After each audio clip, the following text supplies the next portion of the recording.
Excuse me, is anybody sitting here? Sorry, this seat's taken. Sorry.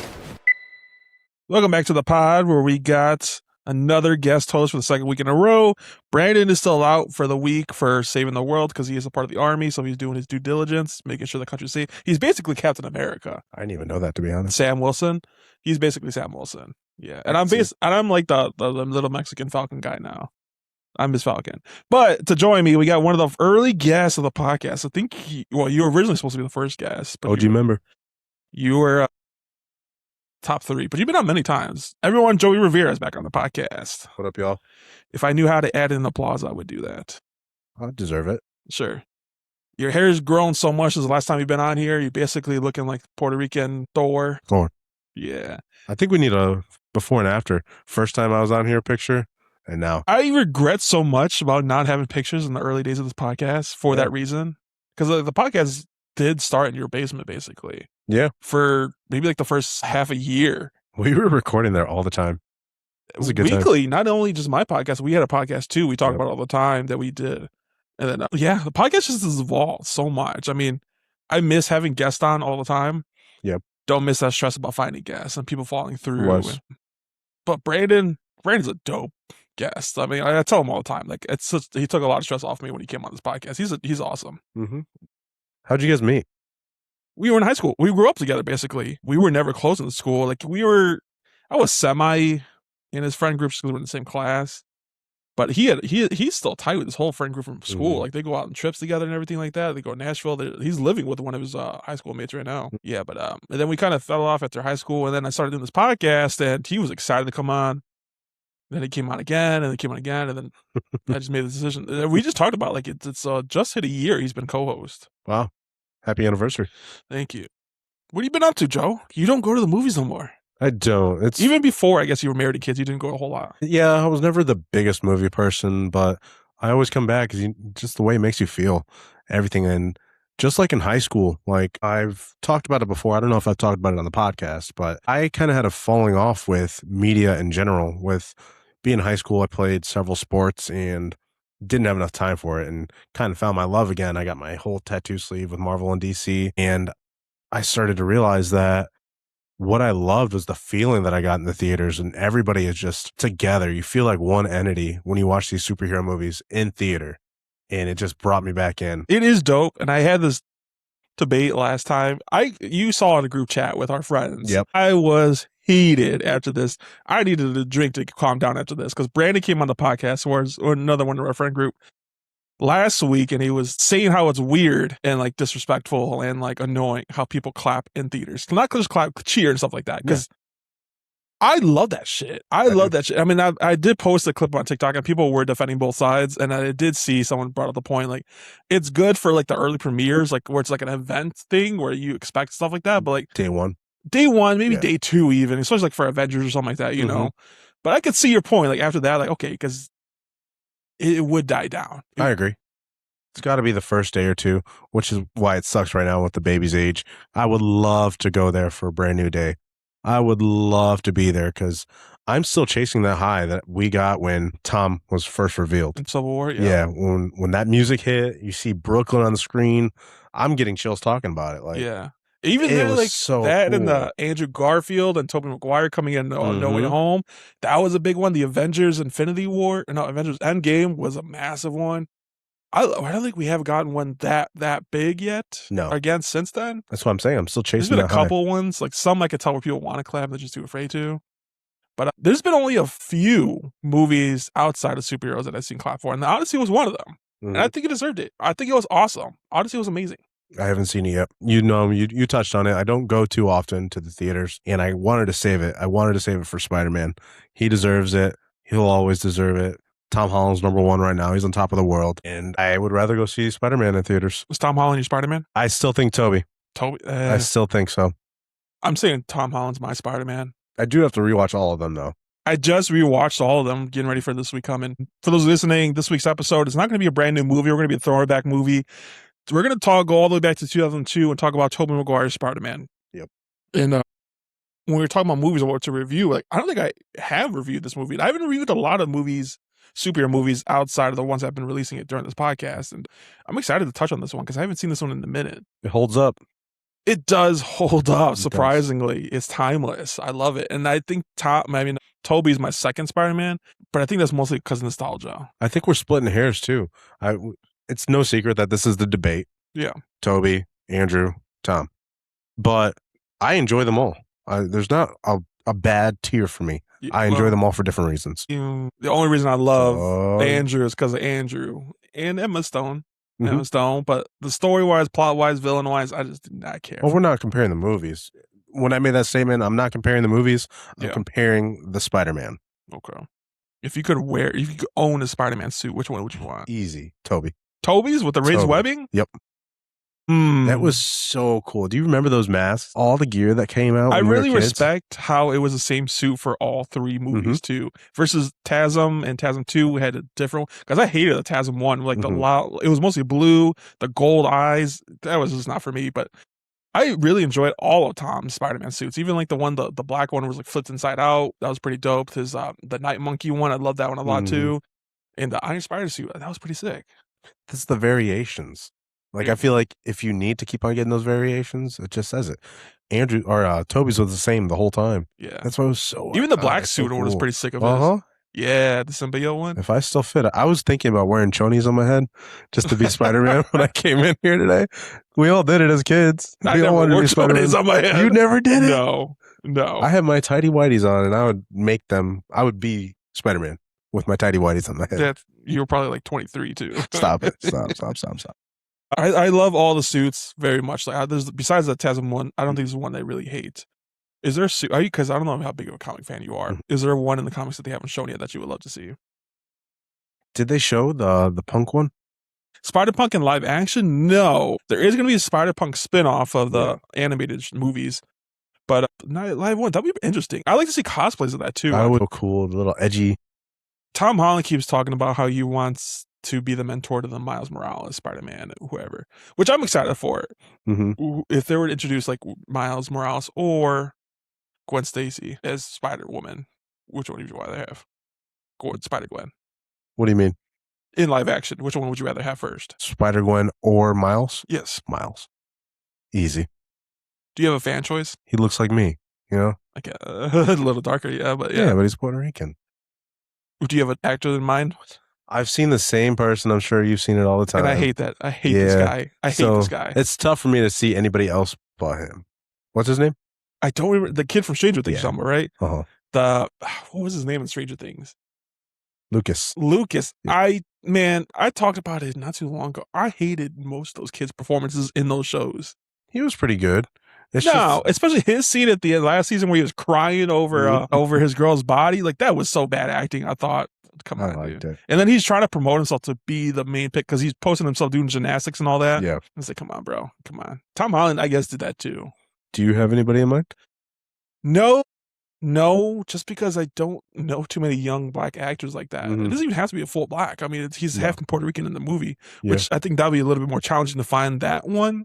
Because actors, I don't think there's that many out there, but who knows? Who knows? It could be a brand new actor. For me, it's like the same thing as my no trailers rule. We can't have trailers, especially for Marvel movies. I don't like knowing who's going to be there. Like, I saw all the releases this weekend for all the conferences. And we're going to talk about the Comic-Con San Diego in a minute, yeah. So I try to avoid that. I would love to see a movie and just be completely surprised by the casting. You haven't seen no Brand New Day trailers? No, I don't think I have. Neither. Like, they just dropped the Infinity or New Avengers trailer past Monday. I seen it. I scrolled right by it. My coworker brought it up in our little 4x6 room, and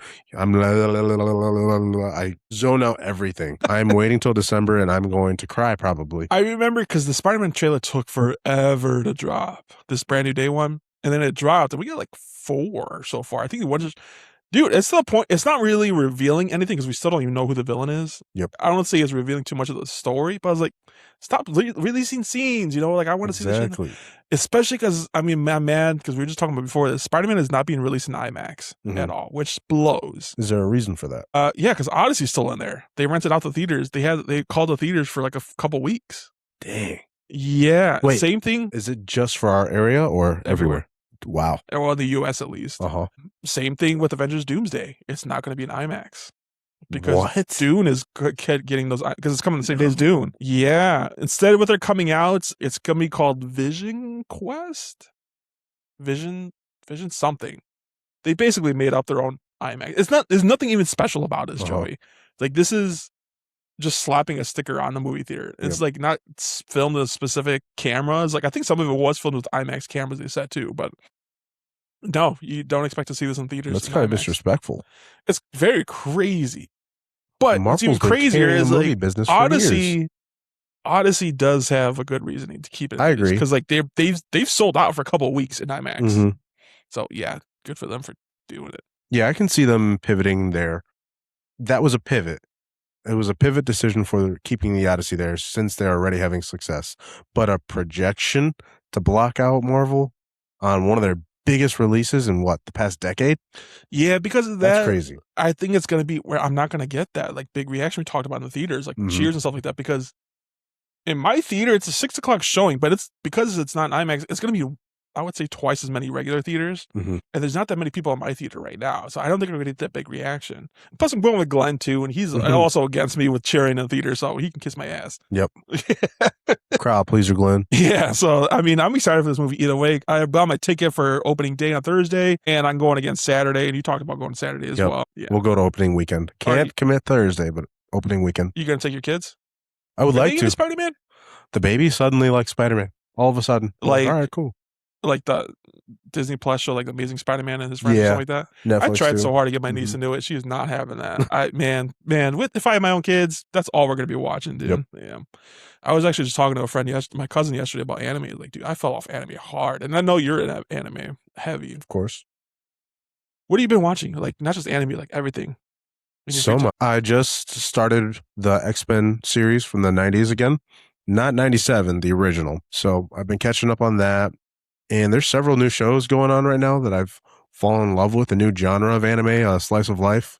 Started watching Rascal Does Not Dream Of series. It's got a very simp name. Rascal Does Not Dream Of Bunny Girl Senpai. So it sounds rough, but it's a great watch. I watched it with Megan, watched it with Lucy, and they fell in love with it. That's crazy to watch it with the whole family. Yeah. That's pretty cool, not crazy. We've been watching a bunch of anime together. Lucy started Demon Slayer, and the big one is Bleach, 1,000-Year Blood War. That arc is completing, and the final core just started last week. So really excited about that. It's movie level animation. The story is incredible. It's part of the big three for anime watchers or people that don't watch anime. The big three is the three juggernauts that carried the manga enterprise throughout the years. So that's Naruto, Bleach, and One Piece. Not Dragon Ball? No. I would have put a Dragon Ball up there. They're considered like the godfather of anime, but they were before. What would you throw Pokemon? It was the era before. What would you throw Pokemon? Yeah. Oh, there's not Pokemon's. You don't think it's no, it's huge on itself, but like it's kind of hard like talking about anime and throwing Pokemon in there too, Yeah, I don't really consider it anime, even though it is. Yeah. But it's more known for the games, the trading card game, not so much for you guys been getting into that though, Pokemon, like trading card shows and all that. Yeah. That's an adventure. I tried to pre-order some, failed. Went to Sam's Club for a big release, failed. Yeah. So then I pivoted and I got some football cards. That was nice. Nice. I think because I give random gifts to our friends for their birthdays, and I think next year I'm gonna try to find them Caitlin Clark's basketball card. That'd be sick, right? Yeah, I'm a fan of hers. I don't watch her or anything, but I think she's hilarious to watch how she handles herself. Thoughts on memorabilia from Hollywood and stuff like that getting signed? I'm not a big fan of like signed stuff. If you were to meet a celebrity, if I were to meet a celebrity, I would much rather get a picture or something like that. Because like especially like I cannot stand when you see people like celebrities signing those posters and someone's moving them at the way. All they're doing is squiggling the line. Yeah. That shit would piss me off if I get that. Who was it? Like Conor McGregor is known for that too. Yeah. Jeremy Allen White did it recently, and I've seen him sign something, and it was literally like a fucking line. I was like, what the fuck is this shit? I would be pissed. You want to get a picture with somebody? I'd love to get. There's so many people I would love to take pictures with. Top 5. Top 5 off the top of my head, just off of recency bias: Tom Holland, Robert Pattinson, Pedro Pascal. That would be sick. Elizabeth Olsen, and damn, it'll be a group picture with Grupo Frontera. Yeah, they're just on my mind, right? Yeah. Yeah. How about you? Top 5. Top pictures 5 with. Pictures with. I would probably say You know I love Jennifer Lawrence. Got to throw Jennifer Lawrence in there. Back in the day, you know what? Johnny Depp. Johnny Depp was crazy back in the day. Did you see he's coming out with a new? He's gonna be Scrooge in the new Christmas Carol I did. story. I'm kind of tired of seeing the same freaking thing. It's gonna be a different take on it. I mean, he is playing the same character, but I think there is gonna be a different like little twist to this one. Can I cheat? Sure. The original cast of the Avengers. The 2012. Yep. Original cast of the Avengers. Jennifer Lawrence. I said Johnny Depp as 3. Who else do I love? I got to give a shout out to Bradley Cooper too. So I guess I'll pair them together. My favorite movie, you know, Silver Linings Playbook. That's a top 10 for me. Yep. Last one. I think this is a little random, but I'm going to take Hilary Swank. Okay. Hilary Swank. Okay. And then that P.S. I Love You broke me. P.S. I Love You. Mm-hmm. Her and Gerard Butler. Yeah. Yeah, well, she passes away, but she's like leaving. He passed away. Or he passed away. Yep. It was like, I wouldn't call it clues, but like it's like an Easter egg. Little adventures he set up for her to do, which is very cool and thoughtful. I was like, damn, dude, how the fuck do you have time for all this? Yep. That was a good chick flick. Great movie. My call with Brandon he loves chick flicks. So about Comic-Con though, because Comic-Con has been going on this whole past week. There's a bunch of not spoilers, but like announcements that have been made from Marvel. Have you seen any of it? I have, but I knew you'd have my back, so I waited for you to tell me. The biggest one I would say that came out of this one was Ghost Rider. Ghost Rider is coming to the MCU. Ryan Gosling is confirmed to play him, which it's been teased that he's been in the talks for years to play him, and it just had never lined up. Probably because he was fucking making one of the biggest movies of the year so far, Project Hail Mary. Yep.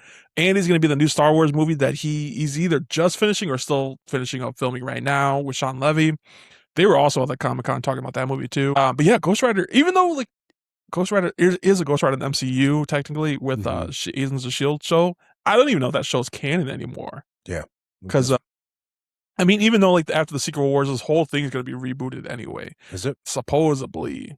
But I don't know how, especially because like Tom Holland is still going to be Spider-Man. I don't know how they're going to do it, but you know, as long as the Russo brothers are involved, I'm trusting in them. Kind of a pivot. Do you think there's a buildup to unify everybody like there was in Endgame? Because at this point, it feels like everybody's so spread out in the universe. Different timelines, different variations. You mean like there's so many like groups a giant of war? Yeah, like so many groups of. I don't think in like this movie. I think that Avengers. more likely will be a thing in Secret Wars. Okay. Even though the Secret Wars is like we're literally like there's a Spider Island. You know, there's all these other Spider-Mans, and I don't know how they're gonna do it. I don't know even know what the story entails. I have no idea where they're going. People are thinking. I think the biggest popular theory that I'm a fan of is Galactus is collecting everyone's kid. We're talking about T'Challa's kid, Sue and Reed and Sue's kid, and Thor's kid, Love, and maybe even Captain America's kid because we've seen his kid in the trailer, like in the teaser or whatever, a few months ago, and maybe that's why he gets involved again. So I mean, there's chances of that. Maybe Ant-Man's kid, but she seems kind of older. Yeah, she is confirmed to be in the movie too, though. Yep. I don't know what's going on. Like I said, they only just released the trailer now. I mean, there's only going to be more to come later as they're doing the promoting for it. I am fully prepared for them to push back Secret Wars, though. I said it before. I think they are going to push that back. It's just, I feel like we'll be hearing stuff about casting by now, like excellent casting. And when is it supposed to be? Exactly 1 year after Doomsday. So in December. Yeah. I feel like they would be filming right now. Yeah. I mean, they probably are, unless they did back to back, which is very possible too. And they probably will go back for reshoots or whatever. I don't know. I'm excited for it. But let's just get through Spider-Man first, before I worry about Doomsday. What other announcements did they make at Comic-Con? Kind of a big one. What's that? Just the new Black Panther. The new Black Panther, which is, you walked in, I was watching The Long Walk, which is where he's from. And he was also in, damn, what was the other movie he was just in? David Johnson. He's The Long Walk, something else. But he's a great actor. I was really thrilled to hear that. Honestly, never heard of him. But I kind of like that. You would love him. I like having non-mainstream guys. Yeah. And he was cool. Ryan Coogler was excited to talk about him on the panel, like when he introduced him and stuff like that. How do you feel about the time jump? Because he was a baby, not a baby, like a probably 5 or 6 at the end of Wakanda Forever, and we're time jumping. Now he's like an adult. Which it might make sense at the end of Secret Wars. I don't know. Well, with the snap and people coming back, like Ant-Man's daughter came back older, But this is after the blip. Yeah, I'm saying, was it post-blip? Yeah. Okay, because I wasn't sure if he was going to get older because of that too. No. Okay, Even my so, bad, that's my only bad. 5 years. I mean, he's a grown-ass man now. Yeah, I'm so confused on the general direction of the MCU. That's why I'm asking. Like, is there going to be a culmination to everything? There Is might there be. going to be? Because it feels like there's like 5 or 6 different storylines right now, and they are not tied together at all. Yeah, Marvel's just, which is part of the reason why they're doing a reboot. They Like- just tie everything back together, start from scratch. Like back in the day, it was cool because we had like kind of like cameos. There's cameos, like Yep. all the Captain America movies, Iron Man. Like, okay, you're here. Okay, let's do it. And boom, they helped each other a little bit, and then boom, all right, Thanos is here. Let's go. And now they are all having their own battles, and they haven't fought together at all. Like Shang-Chi, even like the Thunderbolts. Like, where the fuck was Spider-Man during that? Even like in the show Daredevil, like, where the fuck is Spider-Man in this? Most of the superheroes are in fucking New York, you know, and they don't interact at all, or at least have references to, you know, like Daredevil. There was like a line referencing Spider-Man, but that's why the original still holds up. You don't need nobody else. yeah. Do you think Tobey Maguire would come back? Is either Secret Wars or Doomsday? If they, I think more likely. I think Secret he Wars. would, but I think they'd have to give him a hero send off. Like He kill him needs off? to, yeah. Originally, I did hear that he was supposed to be killed off in Far From Home, but then Kevin Feige is like, "Nah, we got plans for him." Yep. So I mean, I would like to see a Spider Island in Secret Wars. I mean, supposedly that's where Tom Holland would be getting the black symbiote. Be cool. With I wouldn't be mad if they didn't bring back Andrew. I love him, and I hope they do. But I mean, if they just didn't bring it Toby, give me one of them at least, either or. Yeah, if we had to make the choice, it's easily Toby. Right.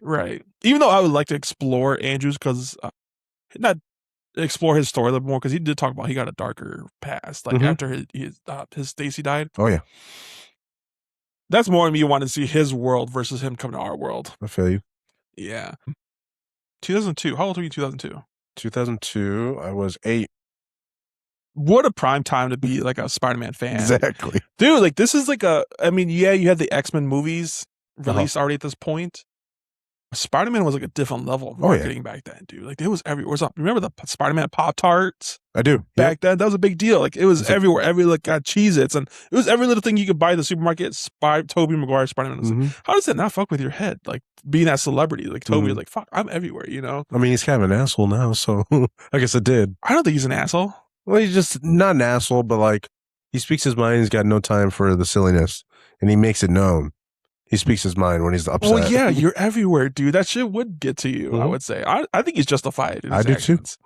Yeah, I wouldn't call him asshole. He's dope. I think I said that in an endearing way. Yeah, he's my asshole. You know, I love him, and I would be the same exact way. Supposedly, he's a fucking like a professional gambler, like a poker player. That's my kind of guy. Like I think he makes more from his gambling versus the Spider-Man movies. Wow. I didn't know that. Yeah, he's up there with who's that one guy who was famous for he got big for playing gambling. No idea. You know if I say his name, but he hangs out with all these kind of celebrities, MMA fighters, porn stars. He's like the man. But he's up there with him, I would say. Okay. 2000, you were 8. I had been like 6 or 7. Do you remember seeing this in theaters? If you did, I probably did. I don't remember it, but I probably did not shut up because it was Spider-Man. I don't think I've seen Spider-Man was life. Every boy loves. When I was a kid, it was Pokemon, Sonic, and Spider-Man. I don't think I've ever seen any of the Tobey Maguires in theaters. Thinking about it, I had to have. It was too big back in the early day. 2000s because we were in theaters and they were showing the Fast and Furious, the 20th anniversary in theaters. I was with my dad and I was talking, do you remember seeing that in theaters? Like, no, like, and I did forget, like, we had a whole era, like, from 2000 to 2005, like, we were just watching nothing but bootleg stuff, like, all those, those CDs you would like, buy off the flea market or something like that. So I probably watched that bootleg, if anything. I have a ton of facts here. We're going to talk about Superman, Spider-Man a little bit. Came out May 3rd, 2002, directed by Sam Raimi, and also he directed all 3 of them. He kind of became the GOAT with Spider-Man a little bit after this. He didn't write them. This one, he was written by David Cope, who also wrote the Jurassic Park, Mission Impossible, 2008's Indiana Jones with Shia LaBeouf, and the War of the Worlds. War of the Worlds. Yeah. He's a fucking man when it comes to writing this. Like, it's kind of easier, I feel like, with Spider-Man because you have a template to go off of. Comic books. But Sam Raimi, before this, he only had like several movies underneath his belts. And he had, what did I have here? He had A Simple Plan and the Evil Dead trilogy underneath his belt, which is kind of wild to have a horror director do this one. But it wasn't really until his pitch that the studio really loved him, because they were very skeptical in having him. Where he was, he argued that Spider-Man worked because Peter Parker constantly struggled with responsibility, guilt, and sacrifice. And he emphasized Peter's humanity in his movies, and not just action, but it should be focused on the focus for the movie. Can you imagine if like someone like what's his name who did the Transformers movie? Michael Bay. Can you imagine Michael Bay did this movie? How much of a different story that would be? Imagine that scene with the Goblin. Yeah, blowing it up with the parade. Yeah, that would be insane. But I mean, blown up half of New York on that. Yeah, that would be insane. But he really held true to his world, because like you got to remember, Peter Parker is like 16 when he gets bitten, which is crazy for the casting. Crazy for the cast, not surprisingly though. Now, like I would say nowadays, they are more conscious about hiring actors appropriate for their age. But yeah, this one, he was probably like 22, I think. No way. They looked old. I don't think so. Sam, Kirsten Dunst, Joe Magliano. Joe definitely looked older, which I have fun facts about like him too. 30, 35. No. Tobey Maguire just a couple of years ago just hit the age where what the fuck's his name? Green Goblin. Where he was that age when he was made that movie then. William Dafoe? Willem Dafoe. Yeah, he just passed that age where he was Willem Dafoe's age in that movie. Wow. Yeah. Something does look up with them half the time. Like he does, I don't know if he's drugged out or what. Toby. Yeah. But yeah, Sam Raimi, James Cameron was tied to be directing this movie at one point in the late 90s. That was Avatar? James Cameron? The Avatar, Titanic, all these big movies. Now, when James Cameron was doing it, do you know who was supposed to be Spider-Man? Leonardo DiCaprio was originally going to be Spider-Man, but things happened where James Cameron wouldn't be able to do the movie anymore. So I think that was originally going to be 1999, and then it got pushed back to 2001, but it ultimately got pushed back to 2022. I don't know if it's because of 9/11, but I would assume so, because it is a New York story. Yep. But Leonardo DiCaprio also passed on it because he decided superhero movies was not his move. He has to this day, he has not done one, not even made a cameo in one or anything like that. And it was actually DiCaprio, who was also best friends with Tobey Maguire, which they still are today, who recommended him for the job. And also Sam Raimi, he saw the potential. He really liked him. He was the one pushing for him with the studios, because the studio did not really care for Tobey Maguire at all. Mm-hmm. I'll tell you, because I have lists of who almost played Spider-Man, but I think that was a missed bullet. I love Tobey. We talked about his off-screen antics, how he's known for getting in those altercations with paparazzi, but he's genuine. He's so genuine. He wears his heart in his sleeve, where Leo is not the role That's exactly the words that probably Sam Raimi said to get why he picked Tobey. Can you imagine, like, knowing what we know now, Leo being the face of Spider-Man, all this stuff that he does? I think he could do it. I legit think he could do it. Leonardo can do anything. I mean, as far as an actor, yes, but off screen being the role model. I think what you're saying is he would have been a better Peter Parker than Spider-Man. With great power comes great responsibility, and Leo would not have held that responsibility. I could see him also being Harry Osborn too. Ooh, yeah, I could see that. That would be awesome. Spider-Man, he's just the symbol, man. How about Harry now his age being Norman Osborn?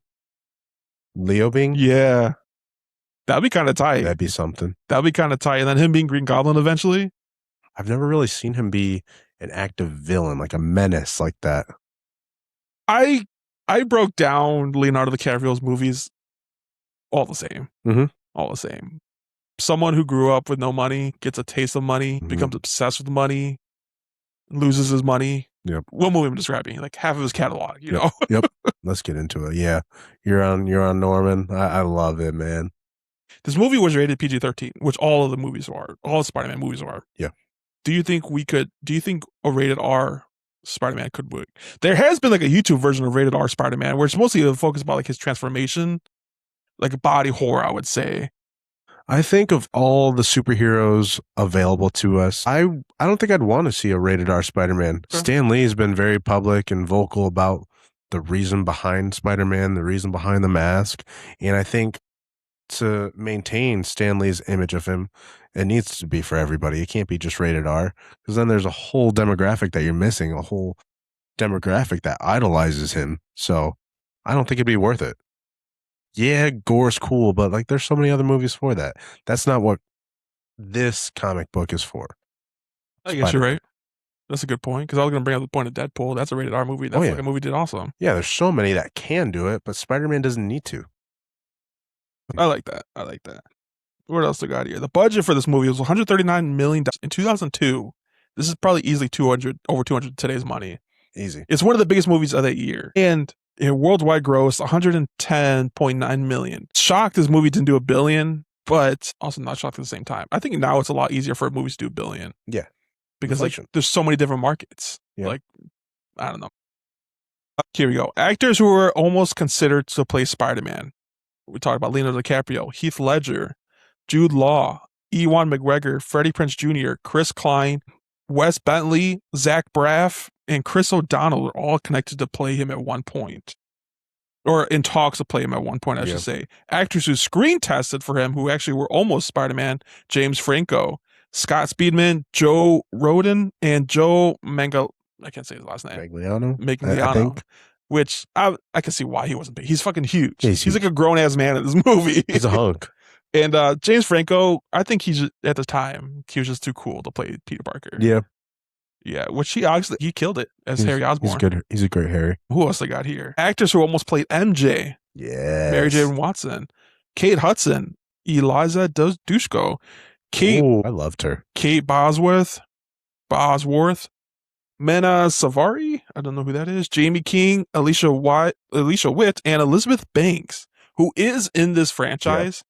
But Raimi said she was too mature for the part and casted her as Betty Brant, who was Jameson's secretary. Yep. I went back after I saw her, Elizabeth Banks, and I was trying to confirm whether or not that was Evangeline Lilly. I was like, wait, isn't she already in the MCU? But different people, doppelganger in my opinion. I could see that. Dunst won the part only 1 month before they actually started shooting, which is kind of crazy. She dyed the front of her hair and wore a partial wig to achieve the MJ signature look. And she also was told, or a producer suggested she straighten her teeth for the role. And she was like, nah, like, I gotta have my natural smile. Like, which makes sense because they're kids too, you know? I did notice that her teeth in the movie, I'm like, it kind of made me get a breath of fresh air. I'm like, oh, the movie standards were not like perfection back then. They looked genuine and real. I would say so. Yeah. Maybe because like production value has gone up a lot. Well, it's just Hollywood these days, you know, the beauty standards. I got actors considered to play who almost played Norman Osborn. Nicolas Cage, I think he would have been fucking awesome at it. I think he passed to do something else, and he has no regrets to do it. He said Willem Dafoe was awesome at it. Jason Isaac, who also, you know him from playing Lucius Malfoy in the Harry Potter movies. Billy Bob Thornton. Man. Jim Carrey was rumored, but you can't really find too much about that. But Jim Carrey, I could see that playing, And John Malkovich, who passed on this job because he didn't want to do it, but he was later casted in Spider-Man 4, that never happened, as playing the Vulture. Yep. That would have been cool to see, too. I think of all the people you named, that would be one that I would like to see most of. All the three John people, Malkovich? Yeah, as Norman. I think he probably would have done a great job. Not as good as William, but a great job. Yeah. So I also looked up because was Green Goblin also the first choice for the villain for the movie, and he wasn't. He was like the top 5. The Doc Ock was in talks for the longest, and Black Symbiote, Venom was talks, but like Sam Raimi was like, it's just too soon. Like that's a big story. That's not for an origin story, which I completely agree with. The Vulture was also considered. There was somebody else lesser known, but they ended up doing the Sandman. They ended up doing all 4 of them anyway. So I'm like, oh, it worked out. I think Norman Osborn as Green Goblin was the best choice for this movie because I would have been mad if they teased him in Spider-Man 1 as Harry's dad. I was like, I know you're turning the Green Goblin, dude. Like, let's do this already, you know? So it was awesome. He's my favorite. He's my favorite Spider-Man villain. What do they call it? Like the catalog? Like Spider-Man villain catalog? Yeah. Yeah, like what are they called? There's a word for that. Like not Rolodex, not catalog, but like not bingo book. There's the villains. I know like you're the talking Batman about. villains, the Spider-Man villains. I would consider them catalogs. It's a catalog? Yeah. He's my favorite one from there. This is just random facts now. This movie had a teaser, like before the movie came out, like I said, it was 2021. It was originally going to come out. It had a teaser of the movie where Spider-Man's like fighting crime in the city, and like he catches a helicopter during a bank robbery, but he catches the helicopter in his webs between the Twin Towers. And after 9/11 happened, because that movie was going to be the movie too, and after that happened, they cut the scene and they took it down from the air, which understandably so. Yeah, but that would have been a great image. Yeah, Willem Dafoe. You can still find it on YouTube, I believe, too. Willem Dafoe performed most of his own stunts with this movie, and I was like, look, because I went back and rewatched this movie for this episode. Like, I was really impressed by his performance because, like, he set the standards for this character, like his laugh and everything, like the way he stands on his his like glider and just everything. He fucking really made his character up. That is my favorite kind of villain. The one that's unhinged, just menacing, it's logical, but it's a logical madness. And he just pulls all the strings and not afraid to cut corners, like do all the dirty work. I loved William Dafoe. Yeah, and he made the cool decision. You see this in Far From Home too, like where when he is Norman Osborn, he has fake veneers in, and then when he's the Green Goblin, he takes him out because he's a natural gap to really differentiate the two different sides of him, which is pretty awesome. Yeah, I didn't notice it. You can see the personalities, but also his voice is more gravelly too when he's the Green Goblin. It's awesome, dude. He's a fucking man, dude. He is, and he did it again. He picked up, 25 years later? Yeah. He just picked up right where he left off. Yeah. It was awesome. The lunchroom scene, like where he catches the lunchroom tray, took 156 takes. That was not CGI. He actually did. I think like the silverware did have glue on them so they don't slide off as easily. And I want to say some of them have magnets on them too, which is still very impressive. It took 156 takes. I think if I would have tried doing that, and we got it on the 156 takes, it would be so hard for me to like, did you guys just see that shit? You know, like, I would probably ruin the fucking take. I think everybody still does it. Every time, like, if somebody drops something and I catch it, I look around. Yeah. Yeah, that shit was awesome. Practicality was big in this one. Like, the suits. Like, I think I read the Green Goblin was like over 86 different pieces he was wearing. And the Green Goblin, have you seen images of the Green Goblin alternate mask? It wasn't going to be like a mask he puts on. It was like going to be a transformation of his head. And it looks more like a goblin. Like, it looks pretty fucking scary, actually. I don't think so. And it was too scary. In fact, that's why they changed it. Do you think that's one of the reasons why the movie holds up so well? The emphasis on practicality? Yes, I think that's going to win every single time, which is why Odyssey was all practical. I think that's why it's going to be timeless, too. Got it. What else I got here? We're going to talk about the actual movie in a minute, but I'm just going on with the fun facts. The upside down kiss was extremely difficult. Toby was actually running waters up his nose the entire time, which makes sense. The awkward positioning while kissing, like Kirsten Dunst really had to lean forward in an awkward stance that was just felt unnatural. But you don't like that's what Sam Raimi's known for. Like, he got the camera work. You couldn't tell they had difficulty at all. Yep.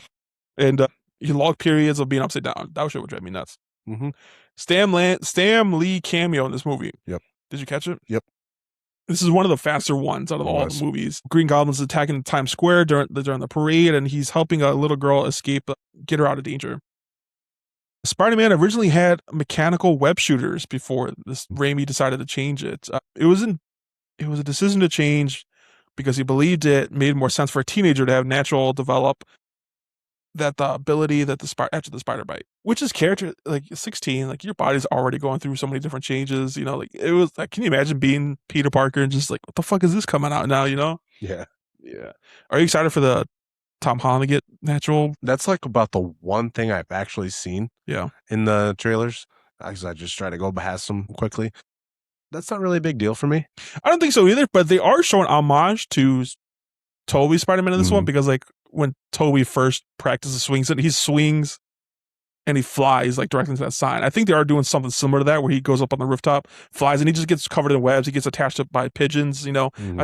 He even mentions like, oh, I got web shooters just like Spider-Man 2 or something like that, whatever he calls them. Yeah, that was pretty sick. Let's go into it. Let's go to the movie. So this movie opens up as very much like Spider-Man narrating, Tobey Maguire narrating. I love a good narration too. He's like, this, like, I forgot what he says. Something like, do you sure you don't want to know my story? Like, this is the story isn't for the faint of heart. I was like, okay, well, that's kind of too much for this movie, but okay. And then he goes like, the bus. I'm running after the bus. Yeah. And then you see MJ, like, dude, like this guy got picked on by the bus driver. You know, such a loser. You have to be picked on by the bus driver. He goes there. Harry Osborn is his best friend, played by James Franco. I couldn't find a list of people who almost played him, but I would imagine after his audition that James just gave it to him. Yeah, they just gave it to him, offered it right there. MJ is the one who stands up for him. He grew up with their neighbors. So like, you didn't get on the same time at the bus. That's my biggest pet peeve of the whole movie. What's that?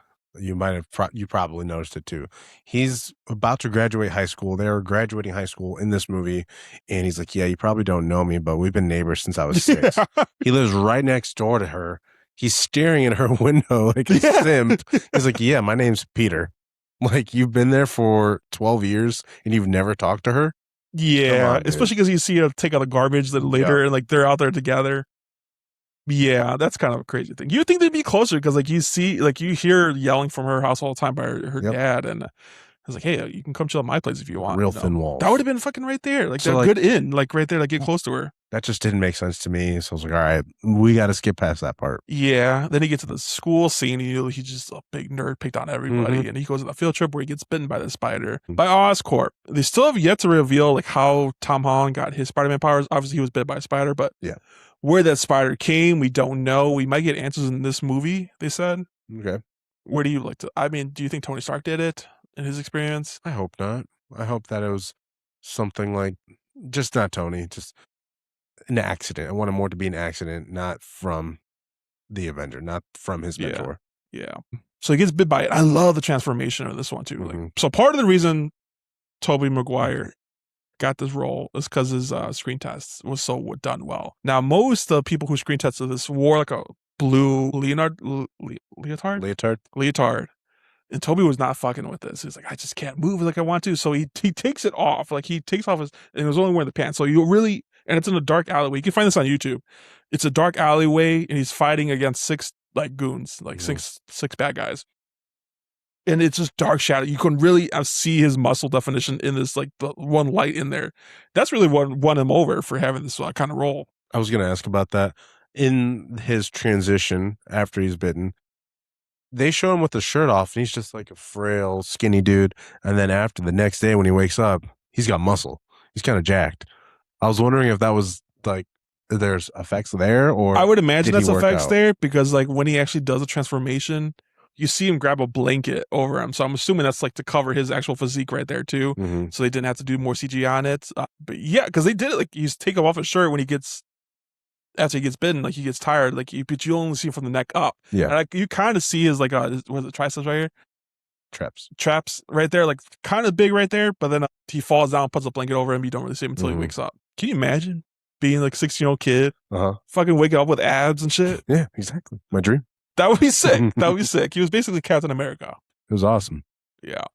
So he goes and he's learning his different powers. He has spider sense. He gets in the fight with Joe in this scene. With Flash Gordon. Flash Gordon. I hate this scene. I think it's cool, but I was like, we'd be chilling. I was like, hey, you remember that guy in fucking high school who shot webs from his fucking hands? Yeah. Like, no one's gonna put 2 and 2 together ever.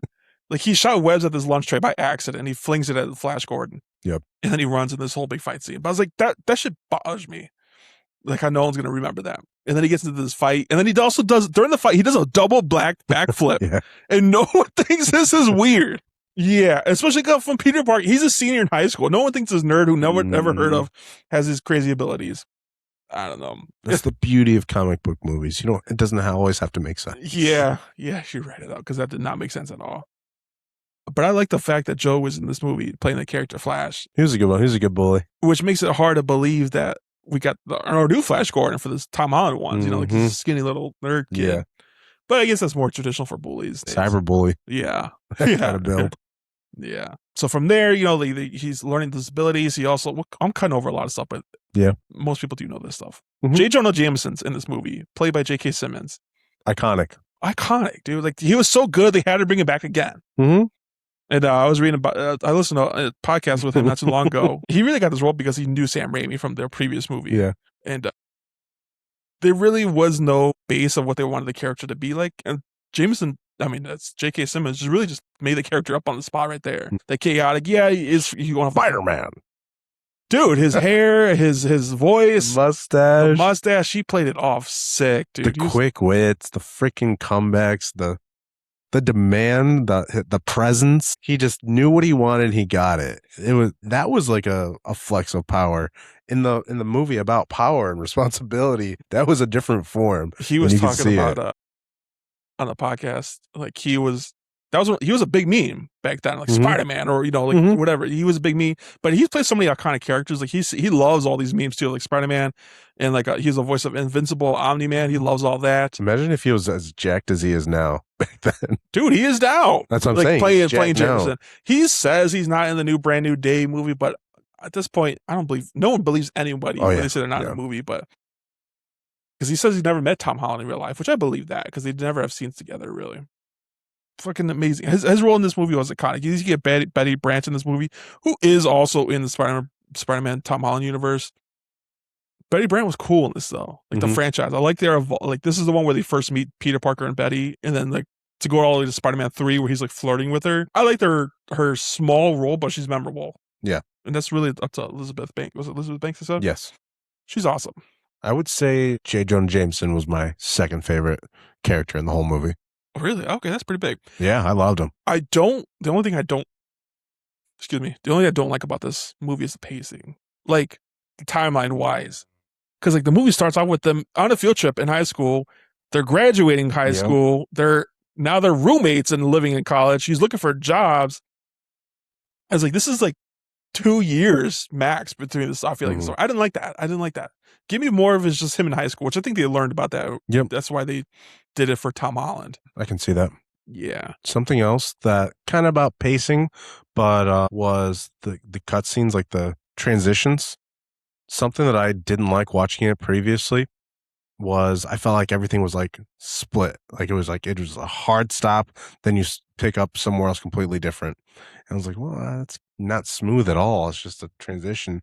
And then I tried looking at it from a different lens where I'm like, this is a comic book. Yeah. So it was like just like flipping a comic book page. Yeah. And then I started looking at it that way, watching it that way. I was like, whoa, this is cool now. And something else I think different vibe. I can see you doing. Like most people would do this. Like as soon as I have some strange abilities, I'm gonna make my superhero costume.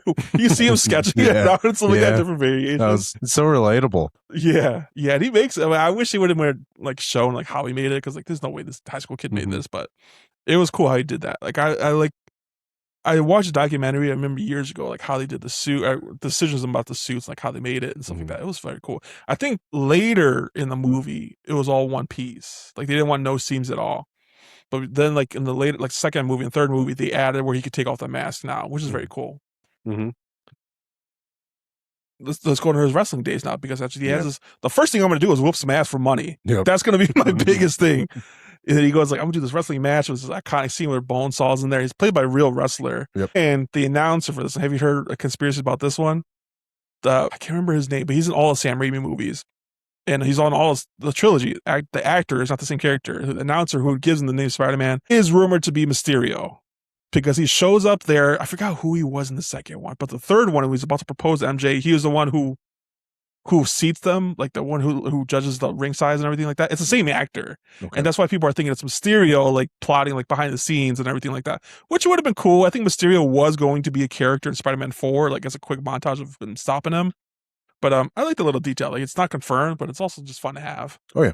And the Spider-Man scene was pretty crazy. He chickens out. That's just a cage fight. But he kicks some ass. And this is like, I watched this, I'm like, damn, this scene's a lot darker than what I remember. Like, where he lets the bad guy go, which, good for it. I would have done the same thing. If that guy did me dirty. We are petty. We're petty like that. Yeah, let the guy go. Like, fuck you, dude. And I also love the detail how they call back the same exact scene in Spider-Man 3 when you get the point of view of Uncle Ben downstairs waiting for him and he realized it wasn't that guy who really killed him. It was the Spider-Man 3 villain. But anyways, he goes and chases this guy down. Like, man, if you see this guy in your rearview mirror, I'm fucking shitting bricks. And he gets him in the abandoned building. Dude, this scene is so dark. How he's really just fucking with them. I think before we get to that dark scene, just the Uncle Ben scene in general, you can't skip scene, that. The car scene was iconic. It broke me again, and I've seen it hundreds of times probably. Yeah, I think it hit you different because like we were younger then, and now we're like, I want to see where Uncle Ben's age in this one, but like we're old enough to like you have kids now, like you can see like your intentions are different now. His intentions, like good. I'm already tearing up thinking about it. He was just trying to be a good uncle. Yeah, it is kind of surprising how close of a relationship they did have. They portrayed in the beginning of the movie, like that he wouldn't tell them about his powers right away. That was kind of odd to me a little bit, but I mean, just go to the comics. I guess you got to hide it. You're a superhero protecting your family. That's what the theme about. But that wasn't his intent. Like he didn't think he was gonna be a superhero. He didn't become a superhero until after his uncle died. He was trying to make money off of it, you know. Yeah, initially. So in that scene where he walks out and seeing him die, that was pretty heartbreaking. Yeah, that's what broke me. Seeing him, that scene in general, I can't even freaking find my words. I'm so lost in it. The emotion, seeing Uncle Ben lying there, you can hear his voice just The pitch is so low, you can hear him barely hanging on. Did you like this Uncle Ben better than Andrew Garfield's Uncle Ben? Absolutely. Yeah. I was like, I can't even picture the other one right now. I picture Toby's Uncle Ben. Yeah. Whatever his name is. Rest in peace. I don't think we're ever going to see Tom Holland's Uncle Ben, which I don't think so. I'm okay with. But okay, you can go back to the darkness. Well, that seems so dark. I was just fucking with him. And he there was a scene where he kind of has a moment of hesitation when he realizes, oh shit, I could have prevented that. And then but then quick instincts, the guy puts up his gun laughing at him, and he instantly knocks it out of his hand, crashed out, knocks him out, and he fucking falls 4 stories out of the building onto a dock. Cops are coming, and cops are there within 2 seconds. Where the fuck were you guys in this whole time? To each his own. Same time, we're going back and forth between this and the Green Goblin storyline, because this is when the Green Goblin story origin as well too, where Norman Osborn is testing these new military weapons because he doesn't want to lose funding, so he decides to do it on himself. And long story short, it just gasses him up, turns into something evil. Yep. I think it's gamma radiation, they said, right? I didn't catch that. Gamma radiation, but this is also an attempt, people overlook this, to make a super soldier serum. Okay. That's what this is. Same thing with the Incredible Hulk. They mentioned that. Yeah, the same thing with Incredible Hulk. The Hulk was Bruce Banner was trying to make a super soldier serum. That's why he used gamma radiation. Very cool, these connections a little bit. They get brushes over. Other people named that they don't really touch on. Doctor Strange is the second one, but they also named Dr. Connors in this one. Okay. Who's the lizard and the he does appear in Spider-Man 2, I think, or 3. Yep. But the lizard never appears. No. I think he does have a missing arm too, right? In Spider-Man 2? I didn't notice.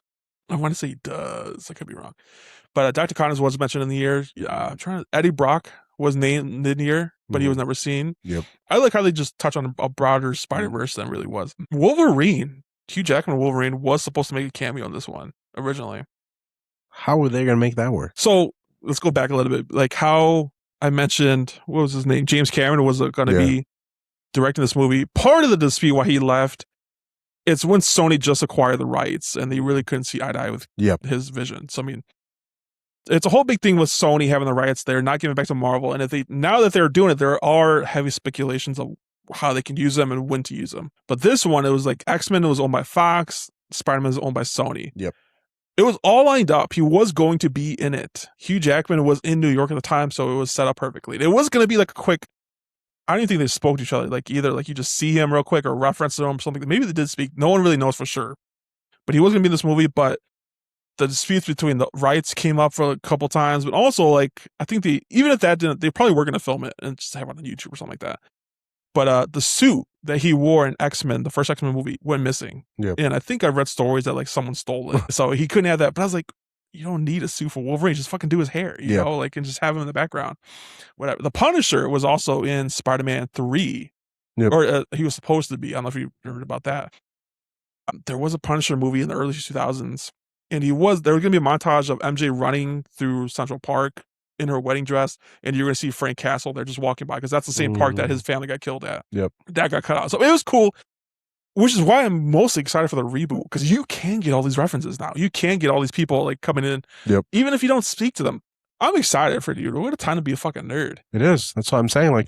We are all, earlier I touched on, we're all chasing that high of what we had in Civil War, what we had in Infinity War, those moments and these iconic moments, and how I go through these phases where I'm out of Marvel movies. I'm back in, I'm back out. And with Spider-Man Brand New Day coming back, I'm like, all right, I'm all back. And there's so many possibilities. They've opened up the door. I would just like more unison connection. Which I think they're aiming for that too. Yeah. Because it was 2020, 2024. There was just hella content between TV shows and movies. And they even said this all. So it's dude, we got to chill. We got to worry about quantity versus quality. Quality versus quantity. Yes. So, yeah. Let's go back to the movie. Got it. He instantly, as soon as he comes Green Goblin, he kills somebody.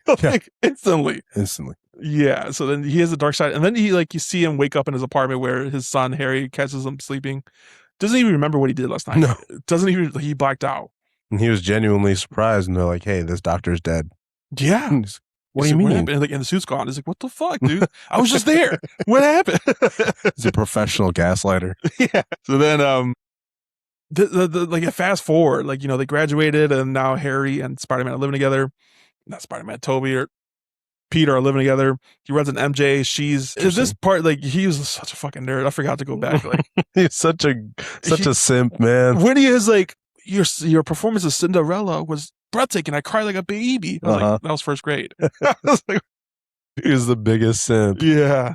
And then he goes and she's embarrassed to say she's a waitress. Like, dude, like I'm fucking 30 and I DoorDash, you know? Like, who cares, you know? And he's also there looking for jobs too, you know? Well, on the same side, it wasn't like more about her.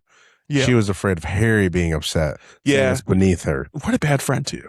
Yeah. You know that was his girl. Yeah. You know that was his girl. And you decided to date her. Yep. That's kind of shitty.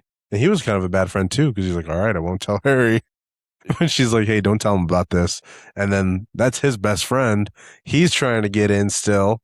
So they were both bad friends. Yeah, but I mean, I wouldn't say that because he even played it off. Like, because that later scene, like when Norman comes to visit their apartment, he's like, oh, why don't you tell me about this girl he's dating? He's like, oh, I didn't know he was dating it. But he pretended like he didn't know. Mm-hmm. And this is when he has to fess up. Like, even if you were going to date her, I think you should have had that talk before. I read that differently in that scene when he said, yeah, I wasn't aware either because Harry didn't tell him about her. MJ brought it up and saying, yeah, you didn't know we're dating now? He's like, no, I didn't. Yeah. So he didn't know. He actually didn't know. So I took that as him being petty. Like, that's what I mean. That's exactly what I'm saying. Okay. Yeah. Him being petty is like, yeah, like, really, dude, you dating this girl? Yeah. They should have that talk at least. Especially roommates. Like, she going to be coming over and stuff like that. Yeah. You know, I love the montage of the Spider-Man doing heroic shit in this movie, too. Yeah. Like him saving people randomly. I think this is exactly where that 9/11 thing was, not the Twin Tower things, was going to come up in this montage. Seeing him swinging was very cool. Obviously, I think Andrew Garfield has the best swinging scenes out of all these movies. From what I've seen in the trailers and the released scenes, Tom Holland is going to get scenes like that too. Okay. Like where you get POV shots of him swinging instead of like actual shots. I think Sam Raimi did good about shots, like really far exterior shots. And then Tom Holland, it was fun, but he didn't really get the full extent of him. So I want to feel like I'm flying with you, you know? It set the standard. It set the standard for everything that was to come. I'm so happy that this was the movie that really set off the MCU. They didn't say that it's official, right? It's just like kind of just happened naturally. Yeah. And I also was like curious about like how the web shooting, because like that this is breaking CGI, a lot of the stuff for this movie too. Like the web, like how did they make that sound? Like what made them decide to make that sound? And they wanted to make it more like wet sound because it's coming from his body, you know? And I was reading for Andrew Garfield's, they really use the different combination stuff like rubber bands and silly string to come out. Tom Holland's obviously going to be more like sharp because it's coming a mechanical thing. Yeah. So Tony Stark's one, which and even like they kept up with it too. Like they used the same sound effects for him in Far No Way Home for Tobey's Spider-Man, which is very cool. Nice. And I want to say they used practical like lines too when he was like shooting stuff. Anyways, going back to the movie, let's skip over some stuff. And now we're at the parade. Yep. This is where like Spider-Man and the Green Goblin really face off for the first time. Yeah, and you see like the characters. Who was that guy sitting in the wheelchair? He was a character, isn't he? Like a comic book character. I can't remember who he was, but like, anyways, what a badass scene. Like this whole like terrorizing.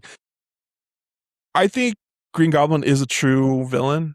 What he's doing, it's not like he believes what he's doing is right. He's just doing it to fuck around with everybody. Yeah. He's a menace to society.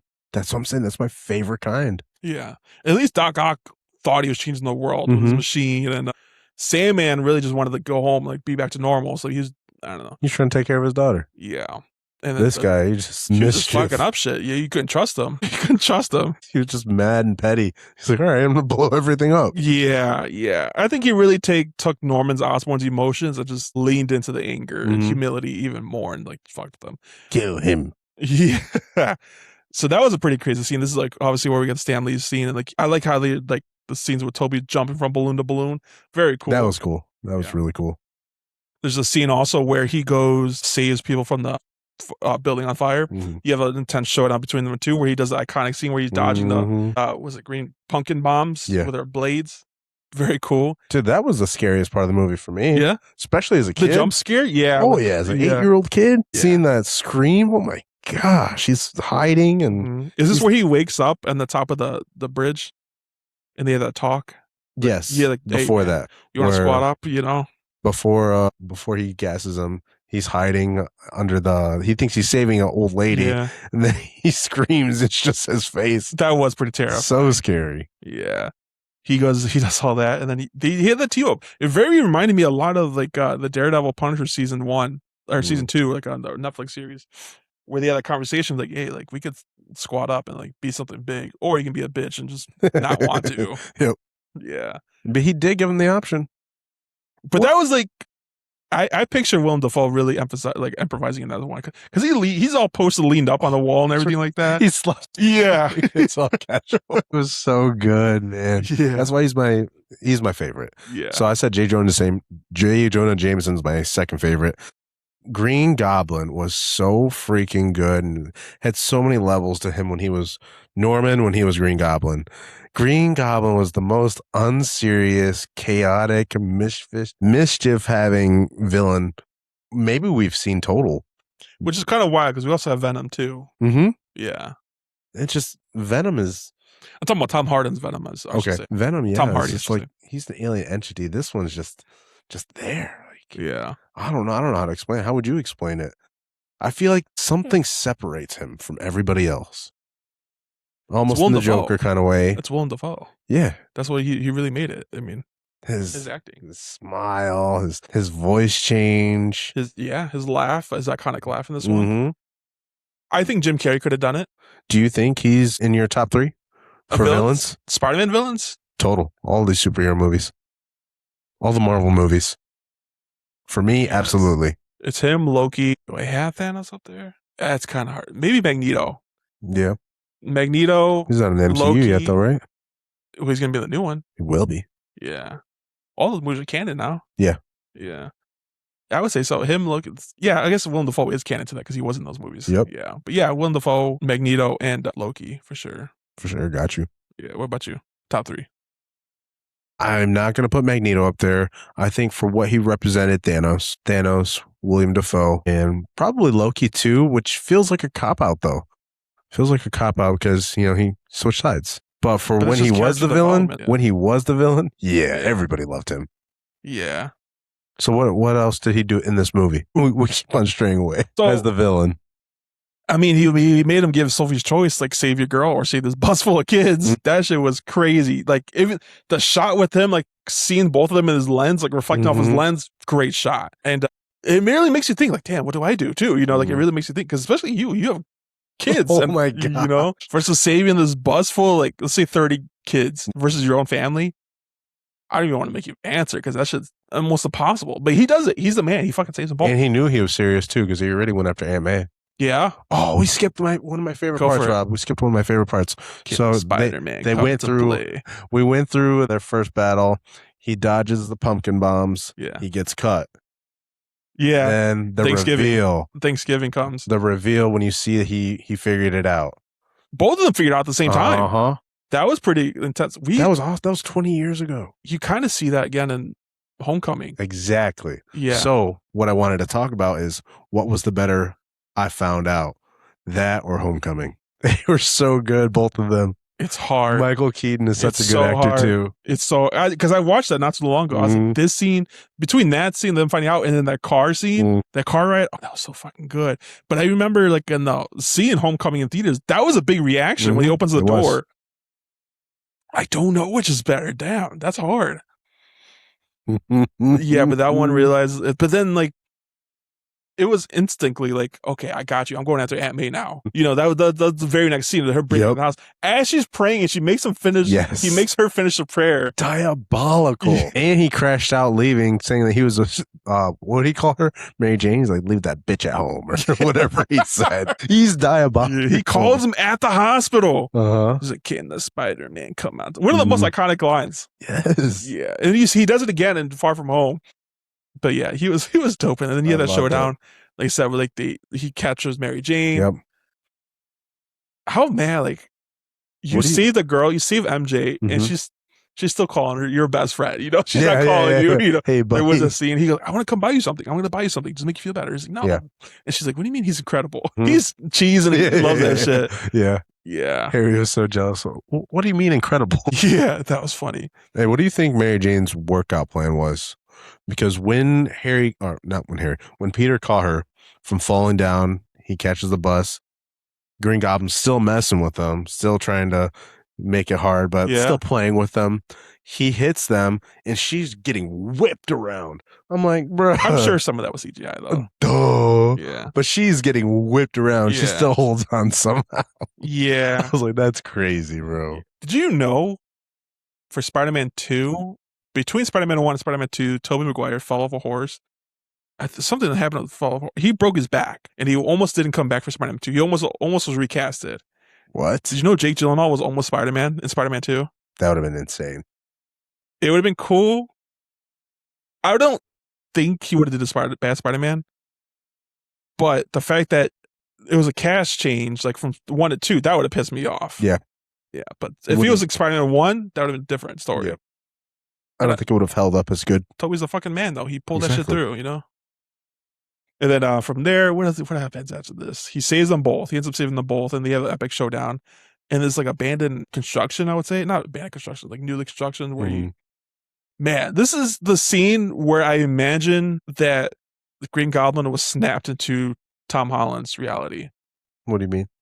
Like when he comes from different realities. I think this is the scene where he comes from, which is very like crazy because like obviously like Doc Ock was right when he was about to drown too. Yep. Like even if you change them for the better, like right when you put it back, they're gonna fucking die. Yeah. No matter what you do. So that was crazy. Yep. But this scene was crazy, like how he just really unhinged and like how the fact there's a scene there the comics like iconic comics where you put in the Spider-Man's logo in the corner of the comics where it's like half his face and half mask. Yep. They recreate that in this one with having like his face blown up a little bit. You see that in Homecoming too.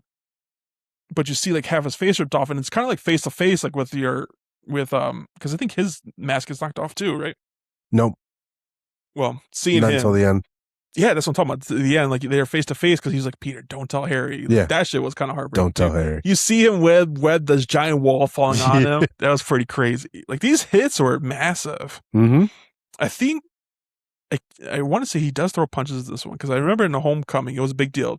Spider-Man did not throw any punches in that one. This one, I want to say he did throw hands. He did. Yeah. And then there's a scene that ends with Norman Osborn's funeral. It has like an iconic, it was a Nickelback song at the end. I don't even remember. Where he's walking away from the funeral and he's like narrating. Yeah. This is my curse. Yep. This is my power, or something like that. And I want to say it was Nickelback, which good for them. That's when the ultimate friend zone occurred too. Yeah. I'll always be your friend. Yeah. That's it.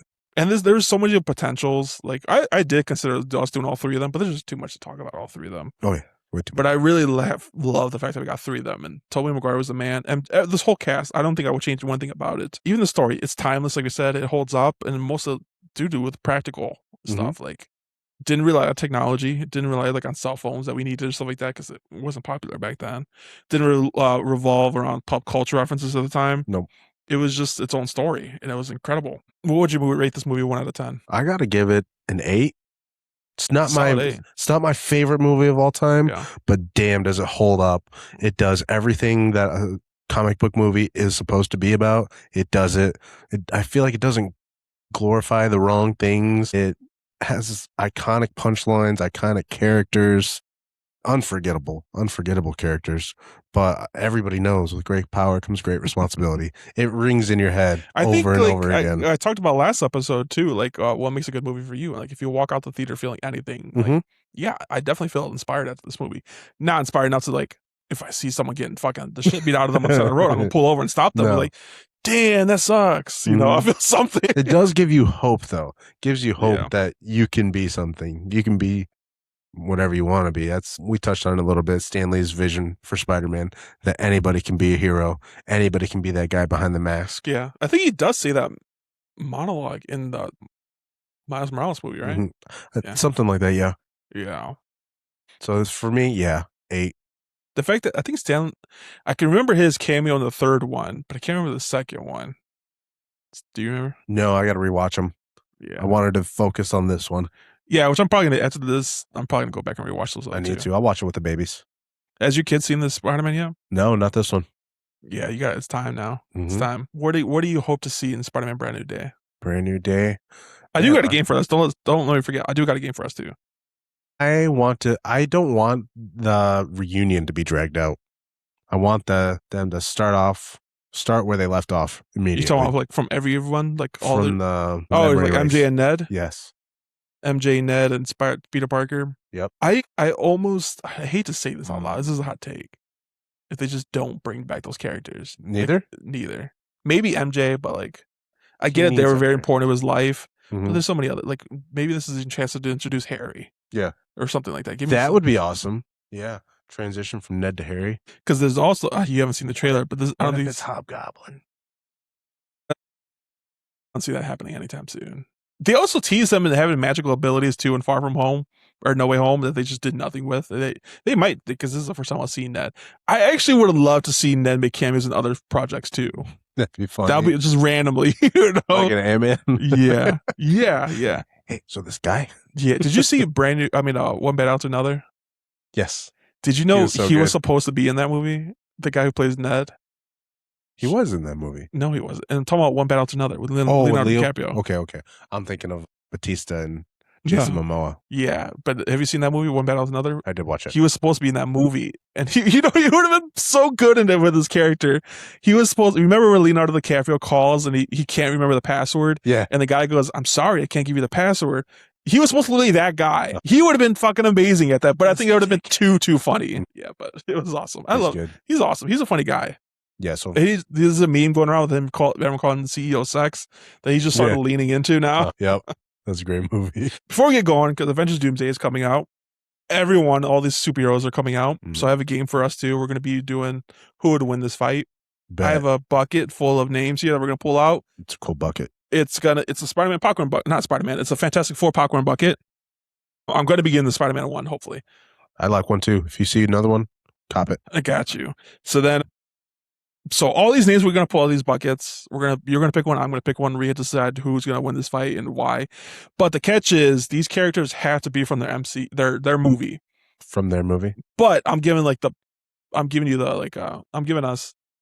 the best version of their movie. So this is like obviously Thor from Endgame. No comic books, but it's the best version of that we see in their movie. Okay. So take the comic books out of consideration because obviously everyone is stronger in the comic books. So let's just get going. We're going to stick our hand in this one. I'll put it right here. We're sticking a hand in this one. You pick one and I'll pick one. We'll do say 5 matches. Say it. Deadpool. Ryan Reynolds, Deadpool. Ooh, and I got Black Panther. That's interesting. Wow. Deadpool can't die, but can he penetrate the vibranium? I think it's going to be one of those attritions of, willpower, attrition of stamina. It's not going to matter. How's Black Panther going to get rid of Deadpool? He's going to have to lock him up. Powerhouse. He's going to have to lock him up somehow. Like he has to restrain him somehow. Mm-hmm. But can he do it? I think he has the resources too. I'm going to give it to Deadpool. He's going to annoy him so much. He's going to challenge him. He's going to belittle him. He's going to make him rage and take off his helmet. So they're going to have like a trial by combat. And he's such an honorable person that he's going to honor it. Yeah. Man, that's tough though. That's very tough. This is extremely tough. It's a lot harder than I thought. It's a good matchup. Yeah. I'll give it to Deadpool too. Just because he can't die. Yeah. It's a hard thing to beat, you know? Yes. And even if like he can't penetrate Black Panther's suit, I mean, he's still a man. He's going to get exhausted at some point, you know? Yeah. And hand-to-hand combat isn't T'Challa like on par at least with Deadpool or better? I would say better hand-to-hand combat, but Deadpool has swords at least and weapons, which who knows? Maybe T'Challa can fuck around with swords too, but we haven't seen it. Yeah. We didn't see it in the movie. Let's go. Pick another one. Who do you got? Shang-Chi. Hella easy. I mean, Shang-Chi, like I said, has the best version of him, so he has the 10 rings. Yeah. He might last like 10 minutes. She's a goddess. Yeah. It's an easy. No diff. I'm taking hell. Who do you think I could have picked that would have given you a better chance? Had to be from the same. Like, let's say Loki or Thor. Yeah. Had to be another god. Yeah. As Guardian. That was a tough pull. Who else you got now? Ooh. Related to the pod, Green Goblin. Thanos. Damn. Easy. Even like Thanos without Infinity Stones, it's still Thanos. Cooked. He's like city level. Thanos is universal. We can't even do that one. That would have been a good one for Hela. Yeah, that would have been a really great one. Ooh, who are you taking in that fight? We've seen that in What If, I believe. Without the Infinity Stones, I'll give it to Hela.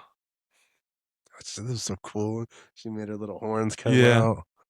Yeah, it's still got to be Thanos, but at least that one's closer. Luke Cage. Ooh, I got Captain America. Got to give it to Cap. You think so? I think, yeah. Luke Cage is bulletproof. Like, he's strong as fuck. Captain America's strong as fuck.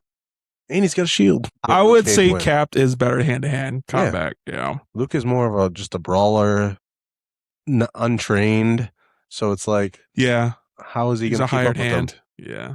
I don't think that's like even close. He might I think keep it him would in be there close. just because Steve's probably going to be holding back a little bit. But after that, when he locks in, it's over. Yeah. Yeah, I'll give it to Cap. We're on the last one. We can keep going if you want to. You got Superman, David Cornsweat. Yeah, I forgot to tell you, I have from different movies in here. Oh, I was like, what do you mean? David Cornsweat versus Venom, Tom Hardy's. I'm not taking Superman. It's Venom. What is Venom going to do to him? You can't punch the shit out of Venom. He can burn him. Yeah, that's true. Yeah, he has a laser eyes. The symbiote can survive in outer space, though, right? Yeah, I think so. I don't know if oxygen's required for them. They're from outer space. But it sound and fire. That's a weakness, right? He just thunderclap. He can do everything. He can do all of that. Yeah. This kid's Superman, David Cornsweat. So you got Doctor Strange. Who do I have here? Professor X. Now, ideally, I would say it's so fucking easy for Professor X to win. Mm-hmm. You just go in your mind and kill him that way. Could he though? Not kill them, but even like convince them like not to fight me or something. Yeah, using his telepathy. It's just like there's so. He can even many use his things. mind to like not make him not see him. What feats does he have in the movies? Yeah, he's done before, like where he can like project like people can't see them or hear them. Yeah, that's more like mirages, though. Like, but he can't control people. Minds. He can't control people. But on somebody on that level, though, he froze an entire airport. That's normal civilians, not Doctor Strange. But with all the knowledge that he has and his mystic abilities, shit if he can move his fingers. But I'm saying, would he even be able to penetrate his mind? There's been people that are stronger than him. Dark Phoenix has been stronger maybe not than him. with the third eye in him right now, which he had. Yeah, that's what I'm saying. Yes, he has those powers. I don't know if he would be able to penetrate his mind, though. So you give it to Doctor Strange? That's why I was asking you, like, did I forget something? I feel like he doesn't have any crazy feats in the movies like we talked about. He's kind of like Naruto, like no talk jutsu, really. He's a leader. Yeah. He's a great general. He was a great game planner, but he was more of a chess piece, not the king, queen. Okay. I mean, all Doctor Strange has to do is like do a portal underneath his wheelchair and like have him falling for 30 minutes, Have his hand go under the blanket. You seen that meme? The Professor X? No, I haven't seen that. Never mind. We shouldn't talk about that here. We'll end it with that, with the game. It was a pretty cool game. We'll play it again. I'm going to have a different version of this game when we play with Brandon Cole when he comes back. But we're going to end it here with I have a list that we start asking every guest at the end of the show. I know you don't have Letterboxd. Have you heard of Letterboxd? I have. What is your top 4 movies that you would post on Letterboxd? Silver Linings Playbook. Yeah. Captain America Civil War. Good one. It's my favorite Marvel movie of all time. Okay. Oof. After that, got to put The Ringer. Okay. I got to get my comedy in there. And then I think one that just made me feel, and it's my wife's favorite movie, is Pretty Woman. Okay. She was supposed to come on this podcast to talk about that, but she backed out on me. So I still had to talk about the movie. That's a great movie. It was on Netflix for a little bit. Check it out, y'all. What's your favorite movie snack? Favorite movie snack? Popcorn and chocolate-covered raisins. Okay. Both mixed in. Yeah. I think Brandon was popcorn and Crunch Bites, something like that. It was similar. A favorite comfort movie? Favorite comfort movie? Silver Linings Playbook. Okay. Last movie that made you cry? Ooh, let me think. Silver Lining Playbook. No, I didn't cry then. I shed a tear watching Spider-Man again when Uncle Ben died. Okay. That counts. Crying like a baby was something that messed me up. It's hard to think right now. Let me come back to you. I'm going to come back to you on that one. Okay. Because I feel like I'm forgetting something that just wrecked me. And I got one more question anyway. If you can rewatch a movie for the first time ever, which one would it be? If it were in theater, same reactions and everything, Civil War. Okay. There was 5 huge pops That's in that the movie. introduction of Spider-Man and Black Panther in that one. Visions, you can really see what he does in that one too. You mentioned The Ringer. If I could see that for the first time again, that would have been funny. That would be awesome. Just dying that laughing. Or maybe Tropic Thunder. Yeah. I love it. Joe, I know you don't go to the movies too much. Is there anything coming out this year, TV or movie, that you're excited for? I think we talked about both of them. 2 big ones that I'm really excited for are Bleach to complete. Okay. I think they might do a theatrical release. I'm not too sure yet. And then Doomsday. Doomsday is the biggest one. I'm pretty pissed that you informed me it's not going to be in IMAX. No, unfortunately not. You can catch Dune though in the IMAX. But one for you, a show I think you'd be excited for is Lanterns coming out next month. I didn't even Green realize. Lanterns. Yeah. I love it. That's going to be a big one. Other than that, that's all we got. It was a good episode. I like doing throwbacks movies like these. I love it. Thanks for having me. Yeah. Giving me the reason to watch it. Yeah, for sure. It's a good summer movie too. Next week, going to be Spider-Man Brand New Day. Brandon Cole's going to be back and back to the regular scheduled program. Thank you everyone for listening. And Rob said he's going to give me a popcorn bucket. Sure. Clock it. Yeah. Stay tuned. Next week, we'll be saving your seat.